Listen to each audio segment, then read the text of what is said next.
Hi, I'm Laura Cornell of DivineFeminineYoga.com, and I'm here with a short video for the winter solstice.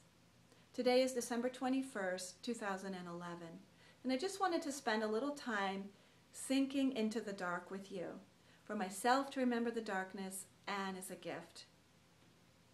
This is the time of year when the nights are the longest and the days are the shortest. So here in Northern California, sun is setting around 5 and it's not rising again till about 7. So we have about 14 hours of darkness and 10 hours of light.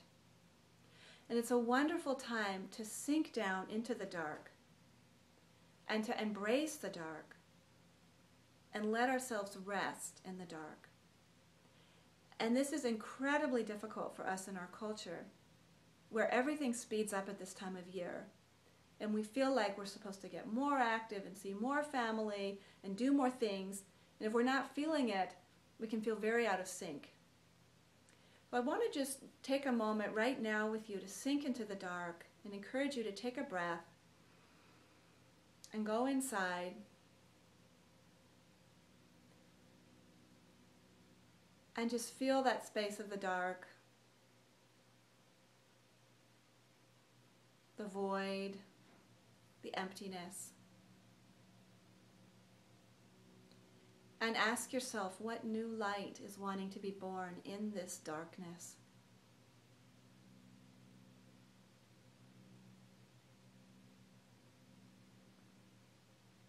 Take a breath and letting the eyes open. So I'll tell a little story on myself. I'm now 48 and I'm at that age where I don't sleep as well as I used to. Sometimes I wake up in the middle of the night a little hotter than I would like. Not always, but my sleep is not as solid as it was a few years ago. So I was awake last night at 4:30. And something that was very, very helpful for me was asking myself the question about the darkness. What is wanting to be born in this dark for me? What is the new light that's wanting to be born? And there was no answer that came, but I found that just that question, just that sense of curiosity in me was extremely helpful and very soothing to me, just to think that and to hold that thought. So I offer that to you, just to hold that curiosity. What is the new light that's wanting to be born? And I want to leave you with another image, and that is the image of a baby. Now, this is perhaps sacrilegious because as a yogini, in yoga we often shy away from anything having to do with the Christian tradition.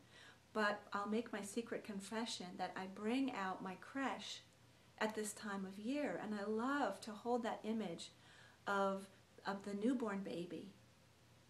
And so we have the darshan, that idea of seeing the baby. And if it's in the Christian tradition where you see the baby Jesus, or if it's in the Hindu Vedic tradition where you see the baby Krishna. And just to be clear, Krishna is not said to be born at this time of year. Krishna was born according to tradition in August. Don't want to confuse you. But there's a parallel of the darshan, of the baby, the sacredness of that new light that is being born. And so yesterday I had the privilege of talking to a yoga teacher via Skype who was holding her baby. It was a 10-month-old baby, and part of the time the baby was looking right in the camera at me and just sweetly smiling at me, and another part of the time the baby was nursing. And I thought, this is perfect for solstice. I'm getting my baby darshan. So what is your baby darshan? Is there a baby in your life, a friend with a baby?